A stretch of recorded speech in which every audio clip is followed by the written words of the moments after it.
Okay, Bismillahirrahmanirrahim. Alhamdulillahi Rabbil Alamin. Wassalatu wassalamu ala asyrafil anbiya'i wal mursalin nabiyina Muhammad wa ala alihi wa sahbihi ajma'in wa ba'd. Assalamualaikum warahmatullahi wabarakatuh. Alhamdulillah, una-una ko mga mahal na kapatid sa pananampalatang Islam, hindi mawawala na tayo laging nagpapasalamat sa dakilang lumikha, dahil ang pagpapasalamat ay isa ring turo o ipinag-utos ng Islam na matuto tayo magpasalamat sa lahat ng mga bagay na pinagkakaloob sa atin ng tunay na Diyos, ang Allah Subhanahu wa Ta'ala. Kaya pinangakuan ng Allah Subhanahu wa Ta'ala ang mga taong marunong magpasalamat o marunong tumanaw ng utang na loob ay tiyak na pararamihin ng Allah ang kanyang mga biyaya o dadagdagan ng Allah ang kanyang mga biyaya, katulad ng sabi ng Allah, lain syakartum lazidannakum. Kung kayo ay matuto magpasalamat ay aking dadagdagan ng aking mga biyaya para sa inyo. So maraming klase at uri na pagpapasalamat sa dakilang lumikha. Pwede rin sa mga gawain, yung halimbawa nagsasalati ng mga sunna, pagbabasa ng Quran o pagbabanggit sa dikar kung saan pag-aalala sa Allah Subhanahu wa Ta'ala, or pagbibigay ng sadaka o kawanggawa. Opo. Sa ngayon mga kapatid, itong paksa natin tungkol sa khutbah ay kaiba-iba siguro, kasi hindi ko inaasahan na yun ang magiging paksa, kasi sa tagal natin dito siguro mabot tayo ng mga 20 years yata. Sa lahat ng mga naririnig ko na khutbah, hindi nila ito kumbaga pinapasukan. Samantala ito ay isa ring paksa na dapat din maiintindihan at malaman ng mga Muslim. Ang kadalas itong paksa ay napapag-usapan lamang ito sa mga panapanahon. Ang tinutukoy po ay ang kasal o pag-aasawa. So tagal natin dito, ngayon lang ako nakarinig ng khutbah na ang tinutukoy po lamang ay pag-aasawa. Di ba ito ay palaging pinag-usapan pag may kasal? Di ba? Ako, lagi ako nakakapagbigay ng payo, paliwanag patungkol sa kasal, dahil ang inaatinan ko o nag-imbita sa akin ay mga kasal. Mayroon mga hotel, mayroon din sa istiraha, mayroon pa akong isang naatinan na kasal, Muslim. Kaso lang, yung wala tayong magawa kasi siya yung parang pamilya ng babae, Muslim, lalaki maranaw, babae tausok. Kaso lang yung kasal nila medyo nakakalungkot, dahil siyempre puro mga puro Muslim, di ba? At first time din na nakatin ako ng kasal ng gano'n na Muslim lahat, pero yung tema nila parang gumaya sila sa Christian yata. Siguro ang iniisip niyong babae, kasi mga katrabaho niya at saka yung mga mataas, para mga pinuno nila, mga hindi Muslim, kaya parang kahit na maano yung Islam, iniwan, pinabayan ba kumbaga. Kaso lang, mabuti nandun na tayo pagkakataon. Kumbaga, lahat ng nagsalita, mga Christian. Tapos, ako lang nagsalita doon na Muslim, na kung saan naging ano doon. Mabuti ginawa nilang ako ang case doon. Hindi ko naman inasa na ako ang magiging case doon. Mabuti yung lalaki, ipinilit na siguro, yun ang sinabi daw. Pinilit niya na Kasi nakita yung programa, puro Christian ang magsasalita, mga Muslim yun, di ba? So, binandi si Ustad Saad, kailangan siyang magsasalita sa mga Muslim. So, yun nga, kahit pa paano, nakabahagi ng kaalaman hinggil sa pag-aasawa ayon sa Islam. Pero yung karamihan doon na nagsalita, yung halos puro hindi Muslim, isipin nyo, bawat magsalita na hindi Muslim, may share na salita. Kasi yung ang kanilang, sabihin natin, palaging huli na sinasabi ay nananalang sila kay sino yun? Jesus, di ba? O, pinapanalangin namin, hindi namin kay Jesus na maging ano ka. Di, ibig sabihin, shirk pala yun, shirk talaga yun, di ba?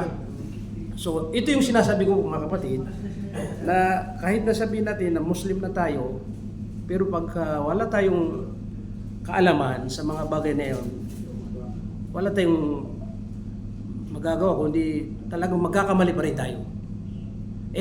Minsan kahit na may alam na yung tao, kahit alam niya, pero dahil sa kahinan ng kanyang pananampalataya, iman, na ano pa rin, kumbaga, na napapay pa rin siya. Katulad yun, kung sinasabi na wala siyang kakain. May kakain siya kasi, ano rin siya, kumbaga, isa rin kinikilala doon ng tigasin. Pero, yung pagdating sa pamamaraan ng Islam, ay doon po sila nagkaroon ng problema. Makain kami ito, Okay na. Habang tayo, ano ba yan? Almusal ba yan? O bang nangyali?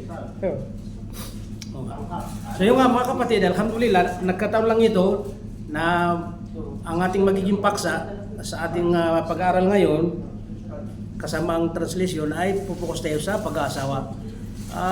May mga araw tayo, Friday, na napag-usapan ng pag-asawa, pero ano lang, mga katanungan, di ba? Hindi naging paksa. Kaya ang sinasabi ko, ngayon lang tayo nagkaroon na pinakapaksa ay pag-aasawa kasi siyempre yun ang naging khutbah nila ng site. Sabi ko, hindi tayo papasok sa ang pinakapaksa ay kasal kung hindi naging paksa yun, di ba? Sa mga nagtatanong, yung pumapasok tayo doon, Ustad, paano mag-asawa? Ustad, bakit ako mag-asawa? Marami tayong wala rito yung isang palaging nagtatanong, sino ba yun? Puro asawa. Mabuti ko nandito kasi ito, puro asawa talaga, subhanallah, alhamdulillah. Okay. So, yung mga kapatid namin sa pananampalataya Islam, yung sect, siguro nakita niyo bago yun, di ba? Hindi yung laging nakukutba. Parang ano yata, yung pinaka-sect po dyan, na imam dyan, yung medyo matanda na payat, di ba? At kung magsalita, malumanay. Opo. Kapag mayroon tayong nakita na ibang nakutba, ibig sabihin nun, maaari na mayroon siyang napuntahan o may dahilan, kaya kumukuha sila ng opo. So, hindi pala kumbaga nakakahiya o hindi natin masasabi na hindi maganda yung ikaw lang kukutba, di ba? Kasi dito talaga kung sinong imam, siya talagang palagi nakukutba. Every Friday yan, kahit ilang taon yan. Halimbawa ako sa Dusari Hospital, doon malapit yung masjid namin. Every Friday, nung hindi tayo nagsasala rito kasi siyempre, nung nandun pa tayo, wala pa tayong ano dyan. Kasi ngayon, dito tayo nagsasala ng Friday. Yung nagkukutba pa rin, yung imam pa rin. Talaga, minsan lang yung ganun, may siguro napuntaan, napapalitan siya. Opo. So, para ang ibig sabihin noon, dahil siyempre siyang nakakaalam, para every Friday, alam niya kung ano yung paksa na napagpapag-usapan. Opo. Subhanallah. Okay. So, mga kapatid namin sa pananampalataya. So, yung paksa na patungkol sa pag-aasawa, medyo mahaba ang kanyang ano po.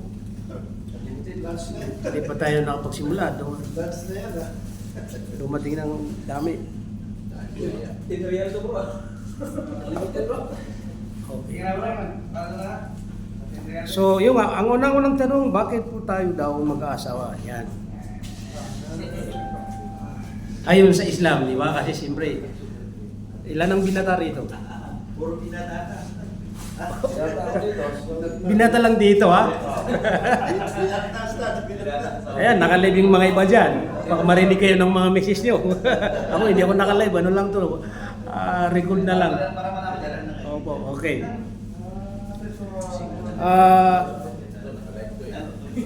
Maraming mga opinion ng mga scholar na kanilang ibinigay kung bakit daw po tayo mag-aasawa. Kung saan ang kanilang ginawang basyan ay mula sa Quran at mula sa hadith ng Propeta Muhammad sallallahu alaihi wasallam. Tingnan yung oras ha. Unang-una, bakit tayo mag-aasawa? Dahil isa sa ipinag-utos ng Allah subhanahu wa ta'ala. Isa sa ipinag-utos ng Allah subhanahu wa ta'ala. So, ibig sabihin, mag-aasawa ako dahil ito ay isang ipinag-utos ng Allah subhanahu wa ta'ala. Okay. Malinaw na ipinag-utos ng Allah subhanahu wa ta'ala. Pero, hindi po ito katulad ng, halimbawa, mga ibang kautusan ng Allah subhanahu wa ta'ala na sabihin po natin na may mga kondisyon. Opo, di ba? May mga kondisyon. Halimbawa, pagka tatanggapin mo ang kautusan ng Allah na kung saan iyakap tayo ng Islam, basta ang kondisyon na lang mula sa puso mo, yun ang pinakano doon. Pangalawa, pagdarasal. Pagdarasal din. Ang pagdarasal, kahit na may karamdaman po tayo, ano pa rin, ipinagutos pa rin ang Allah subhanahu wa ta'ala na magdarasal tayo. So, ito yung mga ilan sa kautusan ng Allah na walang kondisyon. Pero ang pag-asawa ay mayroon pa rin mga kondisyon kung bakit tayo mag-asawa. Hindi ibig sabihin na mag-asawa tayo ay kahit anong kalagayan o ano po, ay mag-asawa na tayo kaagad. Kaya sinasabi po ng mga eskolar na mayroon ding kung saan mustahab, mayroon ding sabihin natin na wajib, obligado, at mayroon ding makro kasi ito yung basya kung bakit tayo kung saan mag-asawa. Okay, ngayon ipinag-utos ng Allah subhanahu wa ta'ala na mag-asawa po tayo, kailangan pa rin, papasok pa rin doon sa mga kondisyon.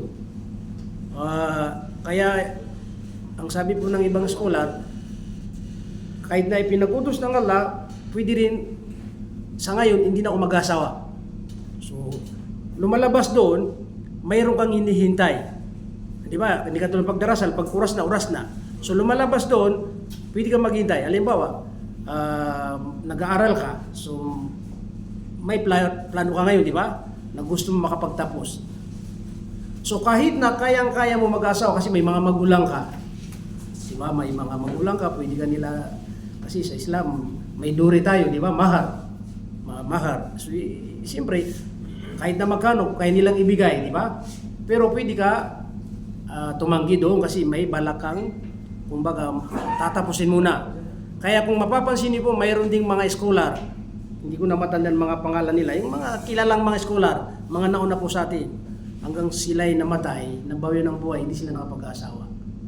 Na sabihin natin, mas nakakalam po sila pagdating sa kahalagan ng pag-aasawa.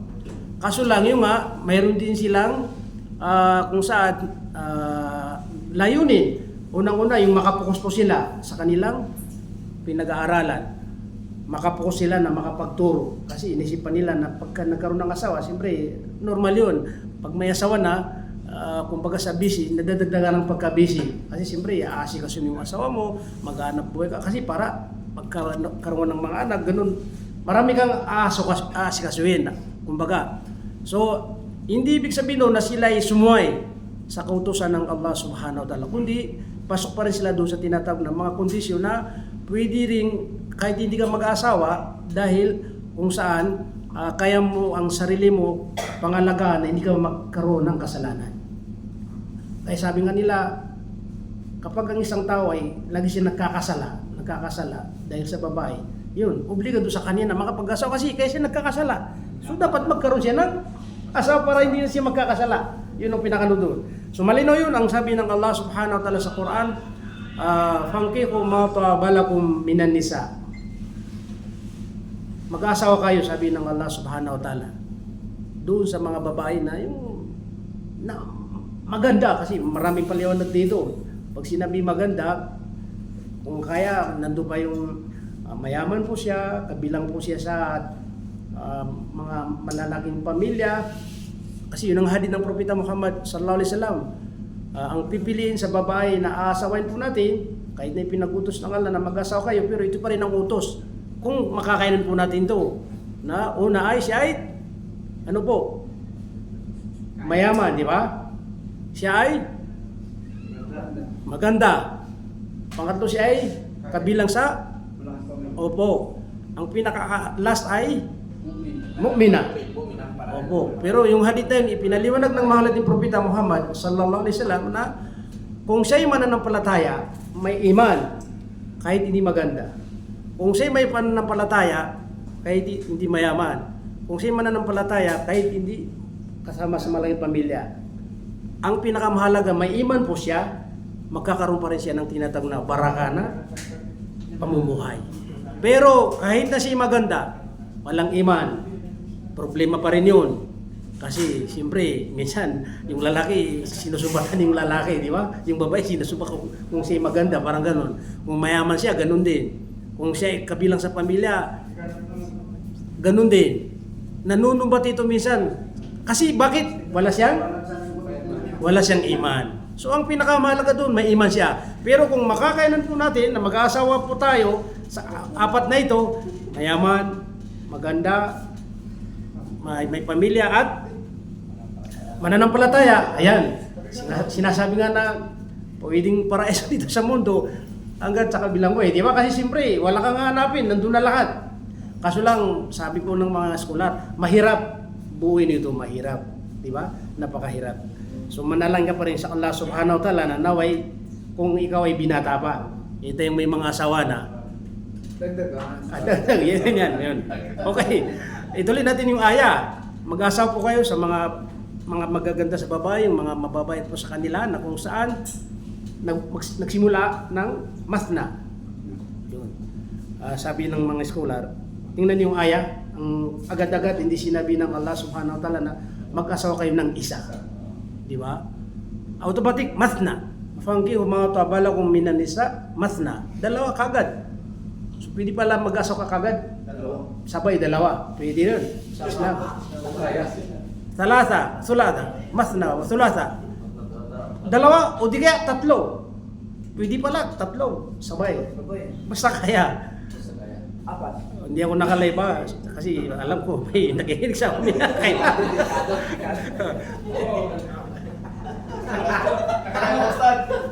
Maganda yung topic niyo, Ustad. Wala, minsan ganun ang mga babae, mga sister. Huwag kayong magipagkaibigan kay si Muslimin. Huwag na sa akin.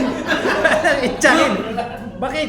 Naman, yan, nakaapat yan, nakatatlo yan. Baka magaya ka nila. Yun, may mga babae na ganun. Pinagbabawal lang pa kaibigan ninyo yung Ustad. Sabi ng pinsan ko, alam mo yung asawa ko, galit na galit ako sa kanya. Bakit? Sabi niya, huwag ka na magipagkaibigan kay Saada. Ustad Saad. Sabi niya, bakit? Masama ba si Saad?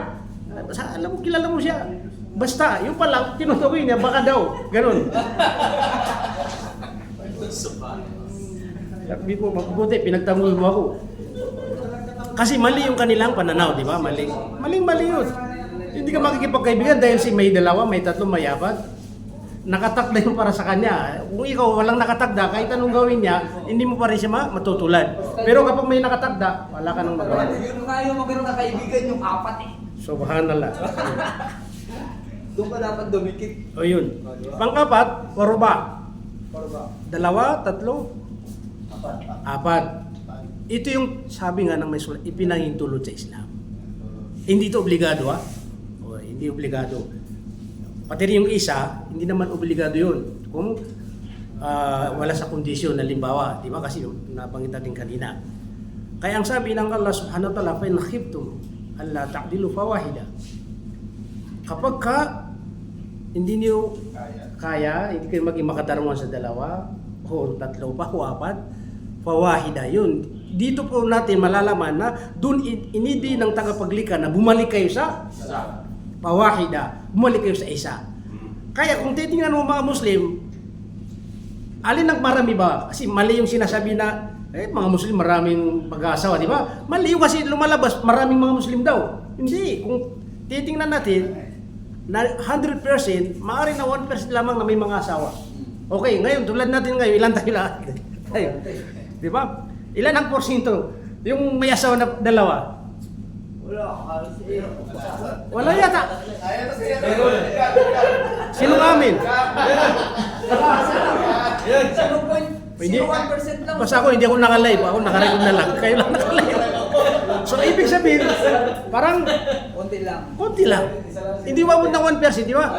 Sino talagang may dalawa rito? Ayan. Tingnan mo. Hindi lang 1% kasi ang dami natin, di ba? 0.01%. 1% lang, Ustad. Ganun ba? Kaya maling-maling sinasabi ng mga Muslim, maraming pag-asawa, di ba? Subhanallah. Dapat nakawala tayo, Ustad eh. Dapat nakawala tayo para malaman nila na talagang... Ganun. Konti lang Subhan- asawa ng- Bakit nananatili pa rin sa isa? Bakit? Kasi takot na siya. Yan. Takot na siya. May dalawa. O bakit? Sana naman kami wala. Kukundi lang, dahil hindi yung rin nakatakda. Hindi ba dumating nakatakda? Subhanallah. Kasi yung nga, meron siyang kinatatakutan na magkasala po siya sa dakilang lumikha. Yun ang kagandahan sa Islam. Kasi mayroong talagang sinusunod. Opo. Okay. Pangalawa, kasi yung oras po natin, nandiyan na si Seko na, mabibitin yung ating pag-usapan. Pangalawa, katulad yung sinabi po natin na para mag-iiwas sa kasalanan.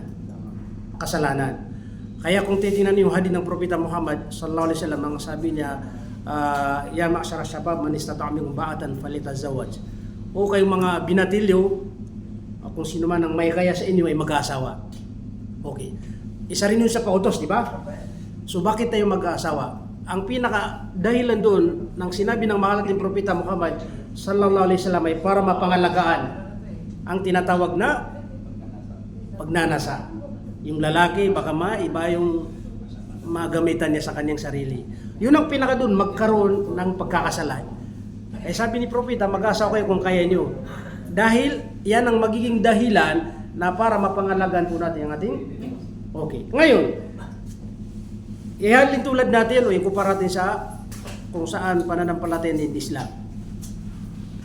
Sa Islam, dahil sa takot na magkasala po siya, kaya yun, pagka mayroon siyang kaya, mag-aasawa siya kaagad. Ibig sabihin, magpapakasal. Kasi doon magkakaroon ng legal. So tingnan niyo ngayon, dahil sa may mga tao na walang takot sa dakilang lumikha, kaya marami, sabihin natin, mas marami din na nakakagawa ng kasalanan sa pamamagitan ng babae at saka lalaki. Nagsasama, kahit walang diba? Kasal. Okay, sa ibang reliyon, malinaw sa kanila yun, walang problema. Pero sa Islam, sa mga Muslim, minsan mayroon din ganun. O, di ba? Na Muslim na siya, mayroon din siyang kinakasama. Yun ang mahirap doon. Na pangalan niya Muslim, siya ay Muslim, pero hindi din siya sumusunod sa batas ng Islam. So, ibig sabihin doon, nagkakasala po siya dahil doon sa hindi niya ginawa yung tamang proseso, hindi kaya yung kautosan ng Allah Subhanahu wa Ta'ala. Kaya dapat gawin niya, magpakasal na siya. Eh, yun ang sinasabi, kung nagkakasala ka, dahil sa hindi ka pakasal, dapat makasal ka kagad. Kaya kung sino sa inyo, Kung pakasal na, diba? Kung mayroon sa inyo, di ba? Na alam niya ang sarili niya na nagkakasala siya dahil doon, kasi hindi pa sila kasal, kung ito ay pangalawa o pangatlo, wala tayong ano doon. Basta, ang sa atin, magpapay lang tayo na kung ikaw ay patuloy pa rin na gumagawa ng kasalanan dahil dyan, ay Delikado. pigilan mong sarili mo. May mga ustad dyan, magpakasal ka sa kanila. Para matapos, di ba? Para mapangalagaan ng ating sarili. Opo, kasi siyempre, mahirap Muslim tayo na, di ba? Nagsasala tayo araw-araw.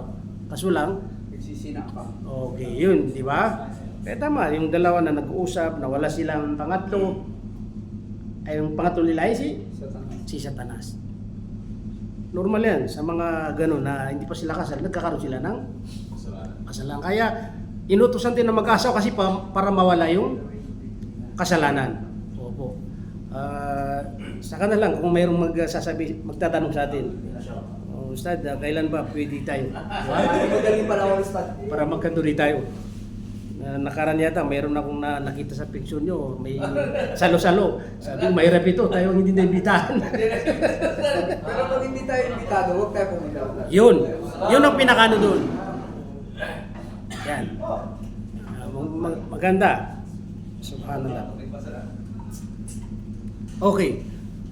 Kasama rin sa dahilan kung bakit yung mag-aasawa. Sisi ko na. Magiging kasi mag-aasawa tayo na. Okay. Ang sabi po ng mga eskolar ay tahqiqus sakanu wal mawadda wa rahma. Dahilan din sa mag-aasawa po tayo ay para makamit natin at makuha po natin yung tinatawag na pagmamahal at kapanatagan. Mawadda wa rahma. Di ba? Normal, pag wala tayong asawa, hindi natin mararamdaman kasi wala tayong asawa. Pero oras na mag-asawa tayo, kaya kayo mismo ang makakaramdam dito. Nung, di ba, binatili pa kayo. Mayroong ka rin nararamdaman na maganda, pero iba kung ikaw ay may asawa na, nakapag-asawa na, di ba? Lalo pag bagong kasal ka. Pag kinasal ka na, siyempre, nandun na yun, di ba? Yung mararamdaman mo doon, wag na. Wag mong sabihin na may mahirap paliwanag, di ba? Ito yung mawadda wa rahma. Yang sabi ng Allah subhanahu wa ta'ala, wa min ayatihi an khalaqa lakum min anfusikum azwaja litaskunu ilaiha wa ja'ala bainakum mawaddata wa rahma. Kabilang sa mga tanda ng Allah subhanahu wa ta'ala na kung saan ang pagkakalikha ng Allah sa atin, na kung saan nilikha niya ang babae mula sa ating kumbaga sarili, kasi nagsimula si Adan, di ba? Si Hawa, yun ang pinakatinutukoy doon. Na kung saan para maging asawa po natin sila, yung babae na tinutukoy. Litaskunu ilaiha wa ja'ala bainakum mawaddata wa rahma. Nang sa ganun ay makamit po natin yung tinatawag na mawadda wa rahma. Marami silang ibinibigay na kahulugan, yung mawadda doon, yung kapanatagan, yung habag, rahma, awa. Ito yung nararamdaman ng mag-asawa kapag sila ay magandang pagkikitungan sa bawat isa. Di ba? Opo. So sa madaling sabi, kapag may asawa ka, pero hindi mo na nararamdaman yung pagmamahal ng babae o pagmamahal ng lalaki, at hindi mo nararamdaman yung parang hindi ka panatag doon, hindi may tuturing na tinatawag na tunay na pag-aasawa. Halimbawa, may asawa ka, tuwing dumadating ka sa bahay, puro dal-dal. Ano mga sinasabi? So, saan ba yung mawadda, warahma, yung kapanatagan ba doon at saka yung pagmamahal? Di ba? May mga ganun na babae na sabihin natin, puro burara, di ba? Yung mga nakalive dyan, yung mga asawa nyo, kailangan papagsabihin yan. Kahit walang mga dahilan, ano sila? Yan. Maritos, parang ganun. So mga kapatid, ito yung ibig ko sabihin. Na sinabi ng Allah na mawadda wa rahma, kapag mag-asawa tayo, ito yung dapat maramdaman natin. Kapag hindi nararamdaman, wala na yung mawadda rahma. Kaya minsan sabi ng parang impyerno. Kasi simple, dumating ka, may dala-dala ka, kasi kumita ka, hindi pa siya kontento. Magsasalita siya kung ano, di ba? Yun ang pinakano doon mga kapatid. So lumalabas doon, ang isa sa dahilan kung bakit yung mag-asawa ay magkaroon tayo ng kapanatagan at pagmamahalan. Opo. Kaya naghiwalay ang mag-asawa kasi dahil sa nawawala yung pagmamahal. Meron akong kusap, sabi niya, bala akong mag-asawa sa pangalawa. Bakit? Kasi parang wala akong nararamdaman yung dun sa asawa ko ngayon. Parang, alam mo, tuwing ako yung nagpapadala, kahit naman lang yung salamat, alhamdulillah, wala. Tapos makita ko naman sa mga post kung saan siya nag-enjoy sa sabi na. Yun. So, doon nagkakaroon. Dahil yung babae, hindi nakikita sa kanyang pagmamahal sa asawa, siyempre, nag-iisip yung lalaki. So, sabihin po natin, bawat isa may mga nakatagda sa kanya. Pero isa pa rin, minsan naging dahilan yun ng lalaki naghahanap. Minsan yung babae sabi na, bakit ka pa naghahanap? Ano bang mayroon doon? Wala ba sa akin? Parang ganun. Hindi. Minsan may mga dahilan ng lalaki kung bakit sila naghahanap. Minsan may ganun sila talaga. So, naghanap sila ng mawadda wa rahma. Kaya kung doon nila mahanap sa kabila, yan, patay ka doon. Siyempre. Kaya hindi mo siya masisisi dahil doon sa maliban lamang talagang yung babae, talagang lahat ginawa niya, yun na pa rin ang nakatakda. Pero kung halimbawa may dahilan siya, yun, isa rin yun sa dapat pagsisya ng isang tao. Okay. So yun ang pinakadahilan mga kapatid, magkaroon din ng kapanatagan, pagmamahal, habag kapag ka nag-asawa po tayo. At pag hindi natin maramdaman, may mali. Kaya gumawa tayo ng paraan kung yung babae ay magdagdag. Payuan po natin, bigyan natin siya ng mga libro, di kaya pati natin sa mga seminar para makarinig sila ng mali natin, di ba? Magbago sila. Kung talagang wala, diyan nakalive yan, magdagdag daw. Yan. Alright. Okay. Kasama po sa pag-aasawa ay para magkumpleto ang iman. Dahil ang mga walang asawa, sila'y tinatawag na nisful iman. Kalahati daw ang kanilang pananampalataya. So lumalabas doon, kapag ka nagkaroon ka ng asawa, yung kalahati, kumbaga nabuo mo yun. Yung kalahati doon sa iman, ito yung mga kautusan ng Allah subhanahu wa ta'ala.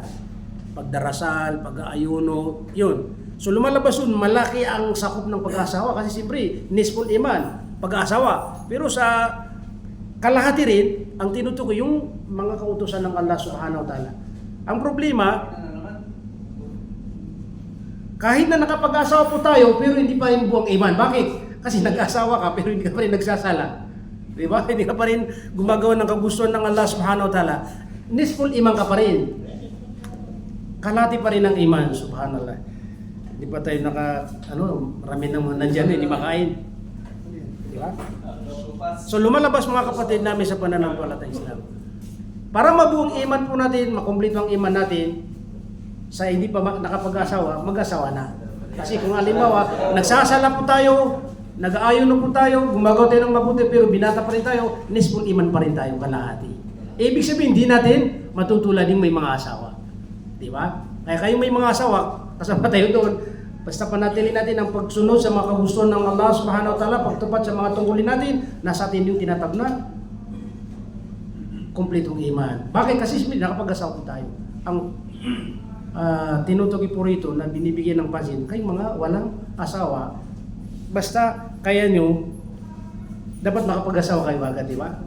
Kasi para makamit yung mas malaking gantimpala mula sa Allah subhanahu wa ta'ala. Okay. At kasama sa dahilan kung bakit yung mag-asawa, para daw makamit natin yung tulong ng Allah subhanahu wa ta'ala. Yun ang pinakatinutukoy. Sababul li'anati min Allah. Magiging dahilan pala kapag may asawa tayo, nakakamit natin ang tulong ng Allah subhanahu wa ta'ala.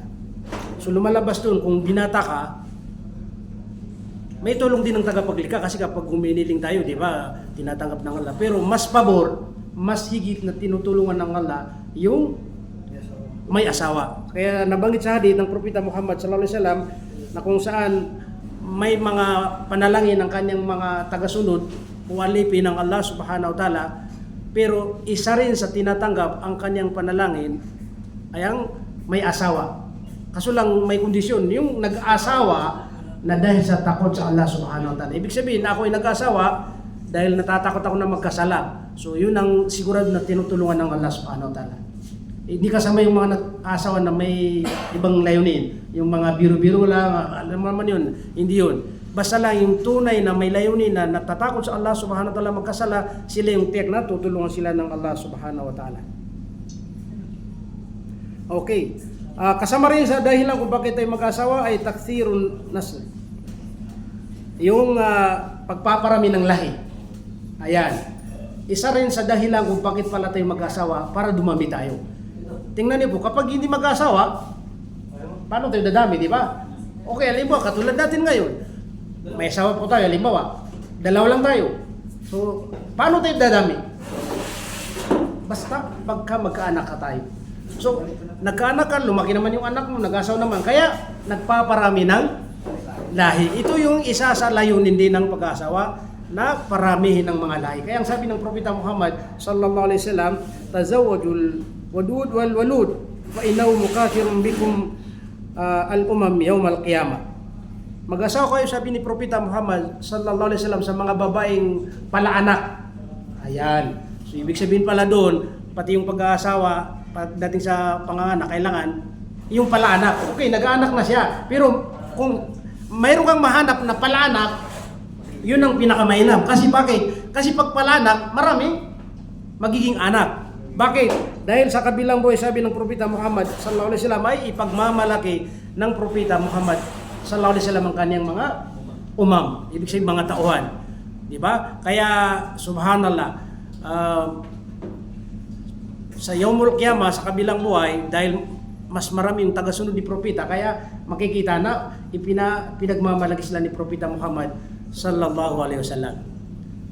Kaso lang, minsan may matagal na mag-asawa, 5 taon, 6 na taon, hanggang ngayon ay wala pang asawa. Tapos sasabihin ng lalaki, ano ko sa asawa ko, parang loyalty ako doon, kaya hindi na ako mag-asawa ulit. Ano ba yun, di ba? Samantala, sinabihan tayo na mag-asawa na palaanak. Eh, alam mo naman yung asawa mo, hindi nagkaanak. So, hintay mo na lang mawala ka sa mundo na wala kang, di ba? Zero ka, di ba? Yun ang pinakano doon. Eh, dapat din yung mga babae, maunawan nila yun. O, anak. Mister, matagal natin mag-asawa 10 taon. Utusan mo, di ba? Sana'y mangyari yun kasi wala pa akong narinig na gano'n utusan ka, di ba? So, subhanallah. So, isa rin pala dahilan ay para dumami tayo. Opo, kaya sa mga 2 lang, 3 lang anak, tapos umito na yung asawa mag-asawa, kung may nakatagda na para madagdagan, mas maganda yun. Dahil yun ang sunna o pinagutos si Propeta Muhammad sallallahu alaihi wasallam.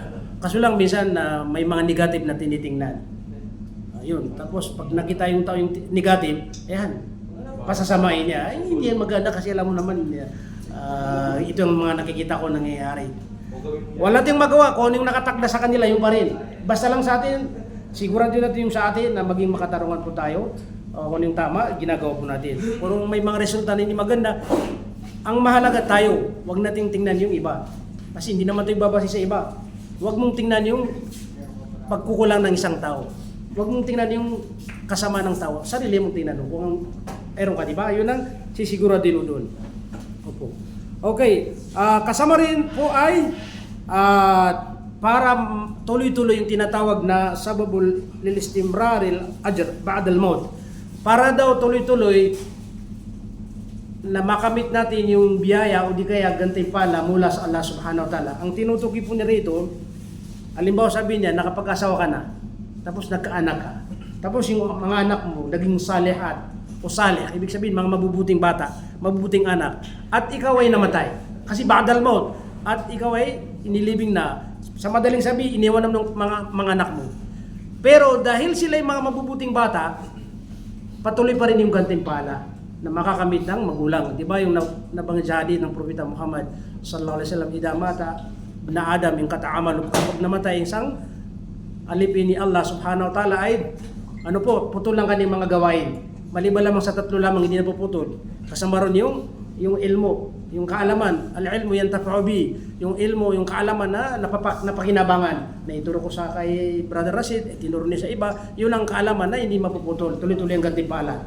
Opo. Kasama dun yung sadaqatun jariyah. Ibig sabihin, nagkapagbigay ka ng sadaka na tuloy-tuloy. Katulad ng tumulong sa masjid, sa gastusin, tumulong sa madrasa, yung ginagawa ng mga umbak, yung puso, di ba? Na nakikinabangan, di ka, nagtanim ka ng puno, tapos may ito yung mga tuloy-tuloy na gantimpala. At higit sa lahat, subhanallah, kung halimbawa ikaw mismo ang gumawa ng mga iba't ibang klase na tuloy-tuloy ang mga libro, yan, pwede rin yan. Halimbawa, magkasadaka dyan, ipamimigay, tuloy-tuloy pa rin yan. So, ang pangatlo na sinabi ni Propeta Muhammad sallallahu alaihi wasallam ay waladun salih yad'u la. Yung anak natin. Ang nabanggit, lalaki yad'u salih. Pero ang tinutukoy ng mga scholar, pag sinabi lalaki, kasamang babae. So, ibig sabihin, kung may mga anak ka ng lalaki at babae at mga mabubuti sila, tuloy pa rin ang gantimpala dahil ikaw ang magulang nila. Ikaw ang nagpalaki sa kanila. Diba? Ikaw ang nag-aaruga sa kanila. Namatay ka ngayon, wala kang anak. Mayroon bang darating na gantimpala doon sa anak? Wala, kasi wala kang anak, di ba? Yun ang isa sa dahilan kung bakit yung mag-asawa para magkaroon ng anak. Subhanallah. Okay lang kung may isa, okay na yun, at least may isa. Kung marami, mas maganda. Kasi pag marami, maganda pa rin yan kasi maraming, kumbaga, mananalangin sa atin. Ang sabi ng iba, di, kung puro problema, kahit wala na. Parang gano'n, di ba? Hindi, manalangin ka na lang sa Allah subhanahu wa ta'ala. Malay natin, yung marami, minsan, meron sa kanila isa, dalawa. Minsan, lahat yung magiging, ano po. Okay. Ang panghuli po, mga kapatid namin sa pananampalatayang ng Islam, hindi, mayroon pala rin. Yung at-takamul o at-ta'awun bayna zawjayn. Ang dahilan pala bakit mag-aasawa tayo kasi para magkaroon tayo ng tinatawag na yung katulong sa ating sarili. Hindi ibig sabihin na katulong na yung hindi. Ibig sabihin yung magtutulungan yung isa't isa. Halimbawa, yung asawa mo, ang babae nasa bahay, yung trabaho na, di ba, pinakani sa bahay. So, yung ginagawa mo doon, yun ang mga tulong. Di ba? Tapos, ikaw ang naghanap buhay. So, nagtutulungan tayo. Yun ang ibig sabihin doon. Kasi, pagka wala kang asawa, sarili mo, di ba, magtrabaho ka, pagdating sa bahay, maglaba ka, lahat, magplansa. So, sarili mo ang lahat. Pero, pag may asawa, di ba, relax ka na lang, di ba? Pag sa bahay, kaya. O, Mrs. Kopi, yan, dyan na, di ba? So, ibig sabihin, relax kasi nandun yung pagtutulungan. Subhanallah. Subhanallah. Kaso lang, minsan, pagdating mo dun, mura ka agad. Yan ang problema. Saan ka na naman? Subhanallah. Lalo pag may kasama kang mga kaibigan, isasama mo sa bahay, tapos, iba yung galing misis mo. Sino naman itong mga kaibigan mo, di ba? Parang ganun. Kaya may kwento isang kwento ito isisingit natin. Hindi ko alam kung ito narinig niyo. Sabi daw ng kaibigan nila, sabi ng, imbitahin ko kayo, pumunta kayo sa bahay. Para naman yung ginagawa natin na salo-salo, kunti lang. Sabi daw ng mga kaibigan niya, wag na kasi baka maano tayo, si misis mo baka... Sabi na, hindi, wag kayong mag-alala. Ako ang arimaw, yung layon. Ako ang layon sabi niya sa bahay. Ganun pala yun. Sige, sumama na daw sila sa bahay. Pagdating sa bahay, yun, nag-aasikaso na. Hindi pa dumating yung asawa niya kasi nasa labas. Maya-maya, pagdating ng asawa, bungad pa sa sa pintuan. Sino ba itong mga tao? Sabi no, Brad, di ba sabi mo ikaw ang layon sa bahay? Sabi niya, dumating yung may-ari ng layon. Siyang layon sa bahay, pero dumating yung may-ari ng layon kasi niya wala ting magawa, lumabas na lang tayo. Yun ang ibig sabihin. Hindi pala tunay na layon, di ba? Di ba ang lalaki siyang dapat? Layon. Layon eh. Ang problema hindi. May-ari na layon. Kasi may-ari. Sa salita naming Maranaw, ad nakirko arimaw. Ad nakirko arimaw. Kumbaga dumating na yung arimaw kasi arimaw yung salita namin. Lion. Leon yun. So ibig sabihin, sa amin, dumating na yung kirko arimaw. Dumating yung may-ari ng leon. Yun ang ibig sabihin nun. Sa Islam po, mga kapatid, kailanman hindi dapat nangunguna ang babae. Ang problema dahil minsan ang babae siya yung naging kumbaga may trabaho, lahat. So, doon umas yung lalaki, kaya nagbaliktad na ngayon. Siya talagang magiging leon doon sa bahay. Siyempre, walang may bubuga, di ba? Kaya dapat ang lalaki pa rin. Opo. Sa Islam, malinaw yun na hindi naman ipinapaintulod na magtrabaho yung babae maliban kung papahintulutan ng lalaki na may sapat na dahilan. Kasi kung alam mo, may kinikita yung lalaki, sapat na yon tapos ginugusto. Kasi ang babae dapat doon sa loob ng kwarto yun ang tinutukoy. Apat na corner. Yun ang pangangalagaan po niya. So wala tayong magawa. Siyempre, yung iba, yung asawa nagtatrabaho, di ba? So may mga dahilan po sila. So wala tayong magawa. Basta ang mahalaga doon, yung tungkulin ng babae daw sa bahay, ay huwag niya kaligtaan. Kasi hindi niya pwedeng sabihin, nagtatrabaho rin din ako, tapos sa akin pa yung maglaba, magplansa. Kung anong tungkulin ng babae sa bahay, kahit na nagtrabaho siya, di pinahintulutan ng lalaki, tuloy-tuloy pa rin yun. Maliban doon sa tinatawag natin na at-ta'awun, natutulungan. Halimbawa, yung lalaki nakakaintindi rin, nakakaunawa, siyempre pagod din yung asawa niya. So, matulungan ka kahit na basta siyang magluto o maglaba. Ang pinakamahalaga doon, yung nagtutulungan sila. Walang ano doon, hindi ibig sabihin andar ng lalaki yung babae. Ang pinakaano doon, malaman ng lalaki na siyang nasa taas, ang babae sa baba. Yan ang tinutukoy na Arejalo, kawa mo nakalanisa, ang lalaki pa rin ang nangunguna. Sa mga desisyon, sa lahat, siya pa rin. Maliban lamang kung sasabihin ng lalaki, hindi maganda yun. Doon pwede tumanggi ang babae. So yun ang ibig ko sabihin mga kapatid. Lumalabas doon na nagtutulungan yung dalawa. Pagdating naman sa gastusin, kasi siyempre, malinaw sa hadith, ang babae, kung ano yung kinikita niya, walang karapatan ng lalaki kahit isang riyal. Opo, kahit isang riyal. Pero walang masama at hindi pinagbawal kung ang babae kusang loob na siyang tumutulong. Kung anong kinikita ng babae, halimbawa itong sahod niya, karapatan yung kahit anong gawin niya doon. Ibigay sa mga magulang, ibigay sa ano, wala kang pakialam doon. Pero yung kinikita mo, yun ang may karapatan po siya. Pero hindi pinagbawal sa Islam, kundi magkakaroon pa rin ng gantimpala yung babae. Kung kaya at taon, nagtutulungan sila, suportahan niya yung kanyang asawang lalaki. Siyempre, asawa mo yun, di ba? Hindi mo pwedeng ano doon. Ang hindi po pwede sa lalaki kung pinipilit niya yung asawa niya. Ikaw ang bumili ng ano kasi may sahod ka, parang gano'n. Hindi. Tandaan po natin, pagka may trabaho yung asawa po natin, kahit 1 real, wala tayong karapatan doon. Kung silang kusang loob, okay na yun. Pero pwede mag-utang. Wala problema doon. Kusapin mo na noon. Di ba? Sa palagi ko, hindi na mga depahiya, di ba? So pwede rin yun. So ibig sabihin, pagtutulungan.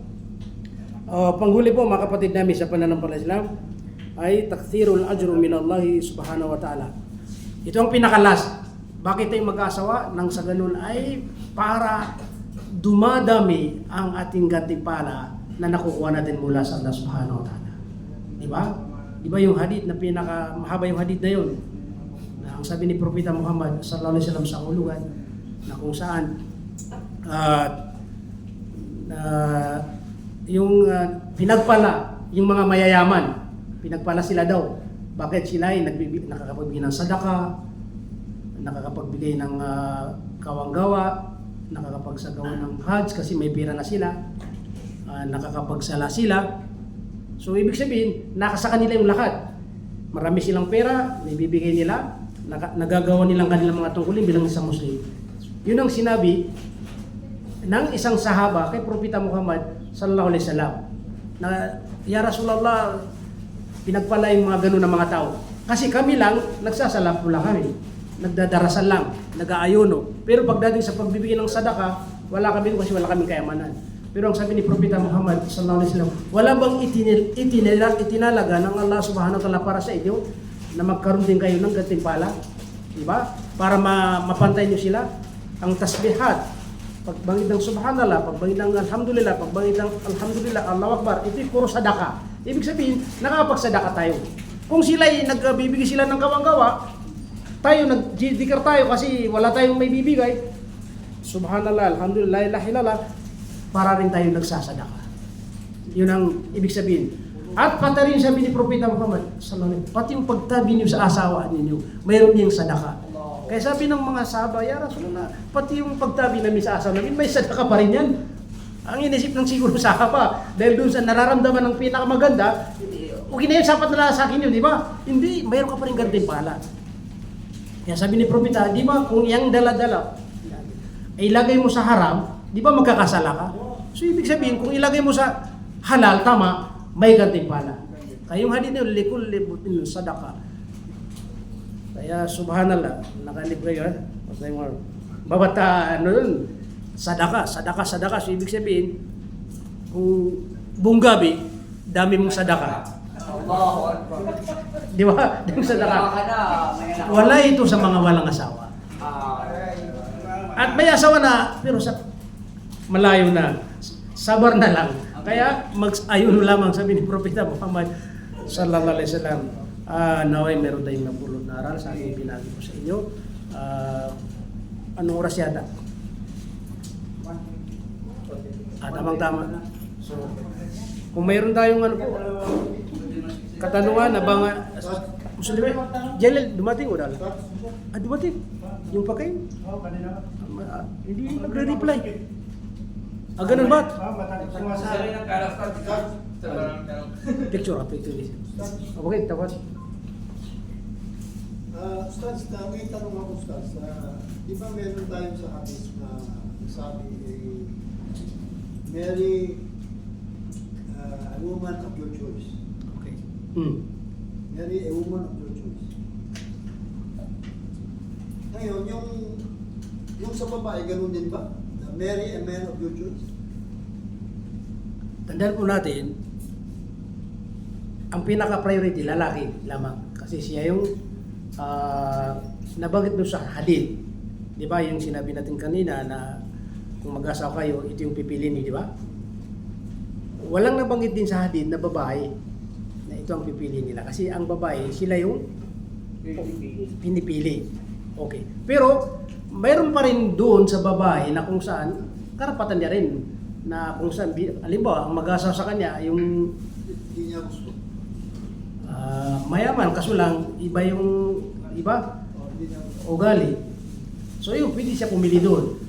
Ang pinakadulong sa hadith, na wag doon ka mahulog, yung sinabi ng Propeta Muhammad sallallahu alaihi wasallam sa kahulugan, na kapag umakyat sa bahay, halimbawa, yung namamanika, ang lalaki. So dito yung babae, dito makikita halimbawa.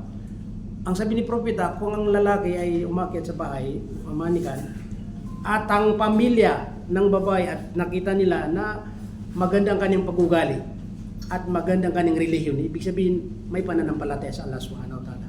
Ito yung sinabi na huwag niyong tanggihan kasi ang maiiwan niya sa inyo ay fitna. So, ito, lumalabas yung umaakyat na mamanikan ay mabait. Katulad yung sinabi mo, yung babae, titingnan niya talaga yung aakyat sa bahay, di ba? Kung halimbawa, Muslim siya at saka may pananampalataya at okay naman ang ugali niya, yun, wala siyang choice doon. Hindi siya pwedeng mamili. Kasi yun ang, parang obligado yun. Tanggapin niyo siya kasi pag hindi, ang iiwanan niya sa inyo ay, so yun ang isang katibayan na ang babae, wala siya doon panahon na mamili. Pero, tama, kung halimbawa ang dumating, yun, doon siya magkakaroon ng pwede siya mamili. Pwede niya, tanggihan niyo kasi sabihin na tayo, hindi mo pa pwede, alam mo naman yan, isang basang gulit niya dyan sa kanila, di ba? Kung anong maaaring na may gawaing illegal yan. Opo, kasi hindi mo pwedeng pilitin ng babae. Di ba? Ang sabi ni Propeta, malalaman ng babae na si pumayag kapag may mag-aasawa sa kanya, isang palatanda na yun, somt. Ibig sabihin, yung tahimik siya. O, si ganito, namanigan, gusto ka niya asawain. Ibig sabihin nun, pagka tahimik siya, malalaman na hindi siya sumasalungat, ibig sabihin hindi siya tumatanggi. Pero kung sabihin, hindi, ayaw ko na yan. Parang ayun na talaga na nag-well siya. Titingnan pa rin kung ano yung umakyat sa bahay. Kasi dalawa, di ba?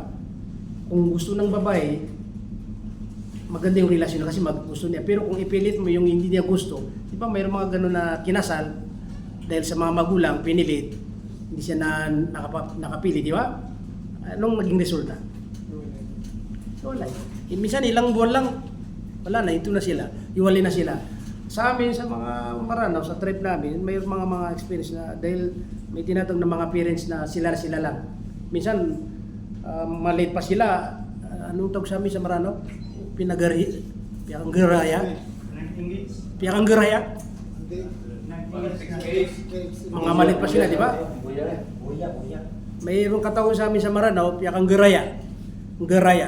Maliit pa sila. Kasi siyempre mga pamilya parang gusto nila magkano. O sige, pagkalaki na, mayroon pa akong nakita, mga siguro 7 years old pala sila, parang pinag-ano sila kagad.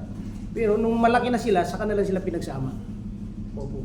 So, hindi yung sa Islam kasi una-una, nagbabago yung tao paglaki niya. Diba? Hindi mo alam kung ano mga future ng tao, yung lalaki at babae. Kaya, yun dapat. So, yun nga, kung alimbawa, may gusto ng mga magulang mo na yun ang gusto mong asawain, pero may labag naman sa Islam, hindi siya, pwede ka tumanggi yung babae. Pero kung halimbawa, ang umaakyat ay talagang may magandang pag-ugali at okay na yung relihiyon niya, yung Islam niya, nakikita mo sa kanya, yun ang pinaka-iniiwasan na huwag kang tumanggi doon. Bakit? Kasi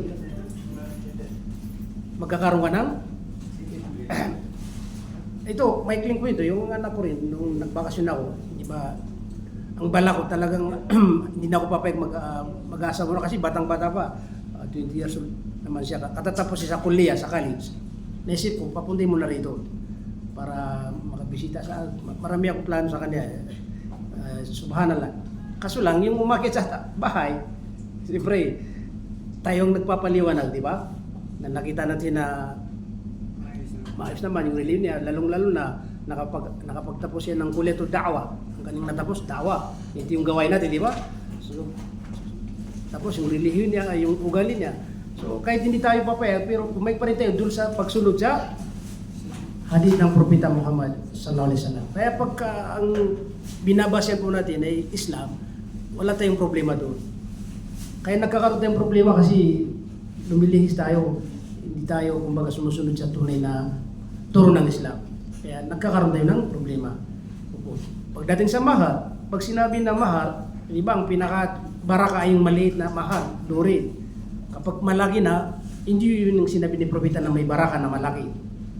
Kaso lang, sabi doon, dahil malaki pamilya, malaking ginastos sa kanya, lalo pa rin yung kailangan mga 3 million, 2 million, may mga ganun, di ba? Mga kinakasal, subhanallah, napakalaki. Oh. So, saan yung baraka doon, di ba?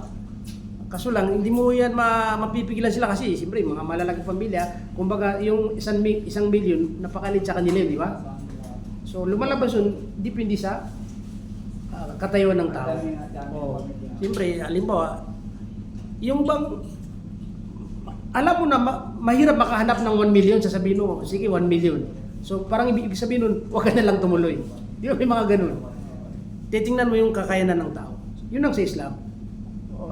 Huwag kang mag-isip lang kasi, baka pagsismisan ka, bakit binigyan niya mura-mura. Hindi naman yun ang ano. Kasi ang pinaka dun, isang bis mangyari yung pag-aasawa, di ba? Malibang kung nakapaghiwalay, mag-asa uli. Pero yung unang pag-aasawa niya, dapat magkaroon doon ng pinakabaraka na kung saan naayon sa Islam. Para hindi tayo magkaroon ng ano po doon. Okay po, next ba na? Baka may ibang tanong. Tanong ko lang patungkol doon sa khutbah kanina. Opo. Di ba ang Propeta Muhammad may dalawang asawa? Yung kabilang sa mga asawa niya ay si Khadija at si Aisha. Okay. Si Aisha tinatawag siyang Umul Mu'minin. Umul-Mu'minin.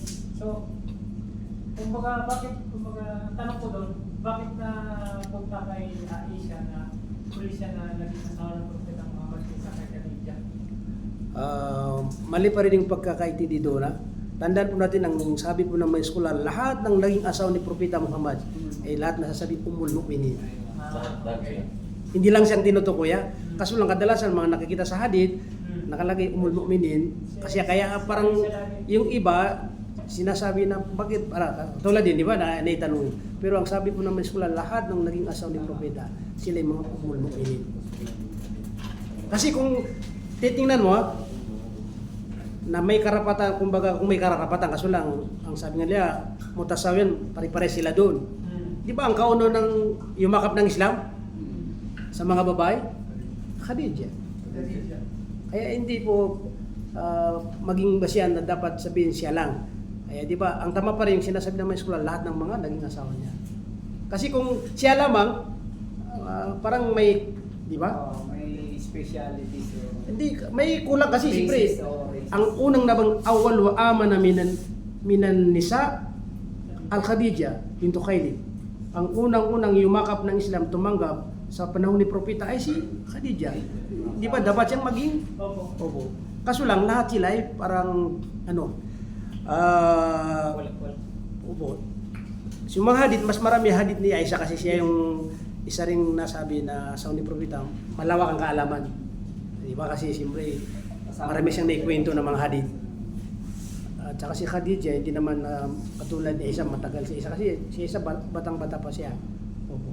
So yun po ang katanungan doon, kasagutan doon na hindi sila ang tinutukoya. Lahat po ng mga asawa ng propeta ay sinabi ng mga scholar, sila ay pwede ring tawag Ummul Mu'minin. Hindi siya espesyal.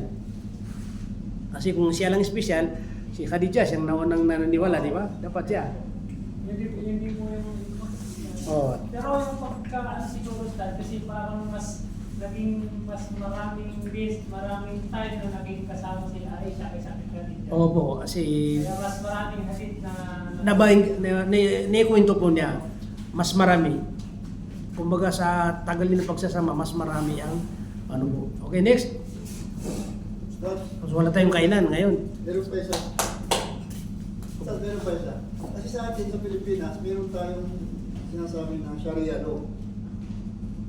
Yung Sharia law, mayroong nakalagay doon sa batas natin na ang babae ay meron din karapatan na pumili kung sino yung lalaki maging asawa niya sa Sharia law. Nailagay, na-publicize talaga na hindi pwedeng pilitin yung babae pag ayaw niya. Sa Islam, yun pa rin sa Islam, di ba? Sharia, oo. Di ba yun? Hindi lang talagang sa Islam yung hadith kanina sinabi natin, na huwag pilitin. Sa Sharia law, sa batas Tama yun. din. Yun pa rin sa Islam, talagang walang sapilitan sa asawa. Kasi mahirap. Pinilit mo yung tao, okay, isang buwan, dalawang buwan. Diba? Kompleto na yung sinabi mo kanina Ustad eh. Bawal pilitin. Ngunit, merong dapat nabasihan. Kaya yung kailangan yung mananampalataya. Yun ang pinaka. Kasi hindi mo pwedeng pangasawa yung Muslim na babae sa non-Muslim eh. Malinaw yun, malinaw yun. Ustaz, may kwento ko, Ustaz. Kasi sa atin, meron doon na mayaman matanda. Namalikan siya doon sa babae. Tapos yung nanay at saka tatay ng babae, nag-agree na. Ayun. Oo, nag-agree na. Kaya pumunta na doon. Ngayon, ayaw nung babae. Naglipas na yung babae talaga, ayaw kasi matanda, ayaw niya. Tsaka, Gusto lang mayaman. May mayaman. Ganun, May- di ba? Alam mo may mga kabataan, may Oo. gusto nila gwapo. Guwapo. Oo. Na, Naglipas na bata siya. pa. Oo. Naglipas na. Pero yung glory, yung stage, naibigay na doon sa magulang. Ngayon, pinabukasan yung babae na wala. Ayan. Tumakas. Ngayon, yung glory, nakaagit na ng magulang. Yun ang problema. Oo. So anong parang sitwasyon yun, Stats, na Ano pa rin? nawala na yung babae, mali, tumakas. Iba balik pa rin yung mahar kung halimbawa Ibabalik yung mahal. hindi niya na nagalaw. Yun ang pinakano doon. Dapat ibalik talaga yun. Ang may mali doon yung magulang. Kasi yung mga magulang dapat siguro din nila na yung anak nila ay talagang kusang loob na mapayag. Kasi para hindi magkaroon sila ng fitna. Oo. Mayroon yan sa atin, maraming mga pangyari. Oo, marami. Kahit na sa mga maranaw. Yung pinipilit ng mga magulang kasi yung mga Kadalasan Ustad. Meron ako ng saksi yan. Tumakas yung babae, wala na. Pero Ustad, pag kulang siguro yung mahal na ibalik. Naglagot yung Pag kulang. Kaya nga nagka-problema Tabi na lang. talaga. Tabi na lang. Oo. Pwede rin tabi kung halimbawa papay na siya. Kung halimbawa 4,000, 4 na ano, bayaran yun, tabi na yun.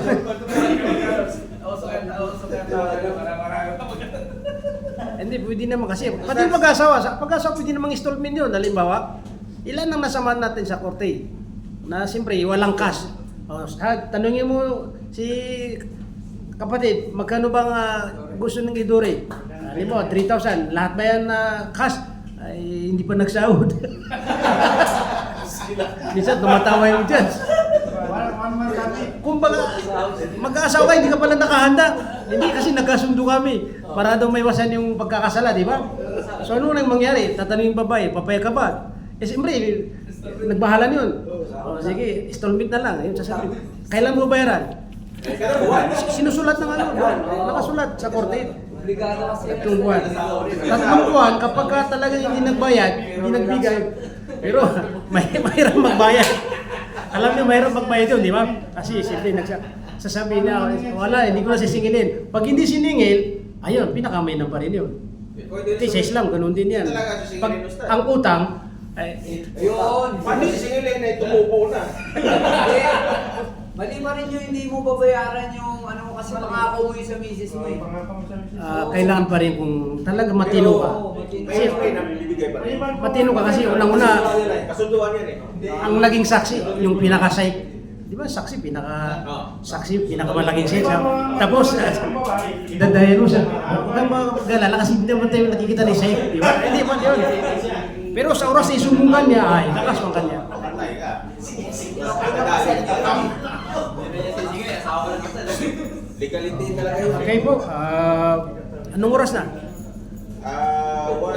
Pero yung may asawa ka, pero hindi naman Muslim, hindi tayo po ang iman. Kulang pa. Kalahati lang. Hindi, ikaw ang tinutukoy doon, ayaw sumunod. Eh, dagdagan. Huwag kang mawala ng pag-asa kasi Dalang ng Muslim talaga. hindi, sa totoo lang, talong may mga anak, di ba? Pag may mga anak, gawin mo lahat muna. Malay natin, pagkaluba kasi sa oras na automatic, iwalayin mo siya, lalo siyang Hindi naman hiwalay. nawala ng pag-asa na, Mas may namustad, itawangan na. yun ang pinabi ko sa'yo. Yung pinakamahirap. Ipakita mo muna yung gaano kagandang Islam. Yung nagbago ka na, so tapos, malay natin, kasi ang patnubay, si Allah pa rin ang nagbibigay yan. Tama.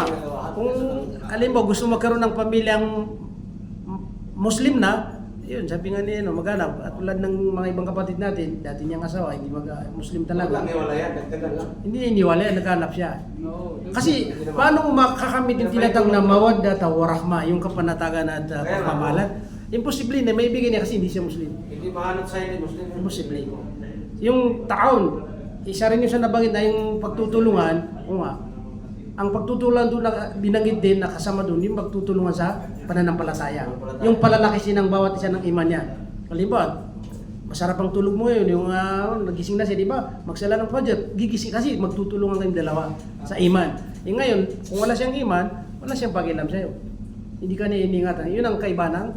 Kaibahan din yung sa pag-asawa Muslim, siya ang tuturo sa mga anak mo. Kung hindi siya Muslim, yung ituturo mo sa anak mo, siya pang susuway. Yun ang doon. Talagang mahirap yun.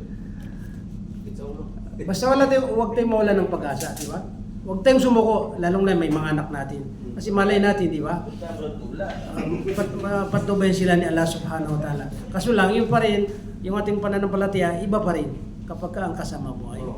Kasi maraming naka-experience mo dyan, na nag-Muslim yung lalaki, yung babae, di ba na Muslim, parang gulo pa rin ang buhay nila. Imposible na makamit nila yung, di ba, tunay na dahil hindi siya Muslim. Pero huwag tayong mawala ng pag-asa, huwag natin sila niwala. Huwag kang mawala ng pag-asa. Paano kapag ano nga, continue ko yung tanong niya, para ano, yung pinausap mo yung asawa mo, tapos ayaw pa rin maniwala. Tapos gusto mong dagdagan, tapos ayaw pa rin niyang, ayaw niyang dagdagan. Ayaw talaga.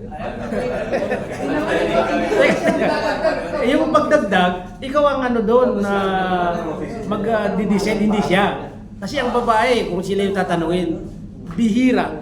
Ayaw ko kung mayroon kayo, ako, hindi ko alam, isa lang nakilala ko dalawa, na yung babae mismong naghahanap, dalawa. Yung babae, siya mismong naghahanap ng pangalawa ng kanyang asawa. Minsan nakita ko sila, nagkasunod kami sa kalsada, magkabila. Yun, napag-alam mo, ito pa lang isa, classmate itong isa. Kinausap niya, sabi na, pumay ka na, asawin ka ni Mister, kasi maghanap siya daw ng iba. Mas maganda ikaw pa rin kasi magtaliting magkaibigan. Yun ang dahilan. So, ibig sabihin, pumayag na. Bihira yun, ha? Bihira. Sana all. Mayroon niya mga ganun. Sabi na, yung classmate ko sabi niya, yung classmate. Alhamdulillah, dapat alhamdulillah. Alhamdulillah. Alhamdulillah. Okay, iba yung napuntahan po natin. No? So, okay po, hanggang dito po lamang. Jalil, mamaya daw kayo ba kayo? Busog pa. O sige, papasukin mo siya ako na. Sabihin mo na, tapos na ako. Isa po ko. So, ano pong susunod? Isa. Advance po to, advance. Bago magsimula si Seko na, itong susunod na Friday, mayroon tayong malaking programa na kung saan Daura Sharia, pangkalahatan na.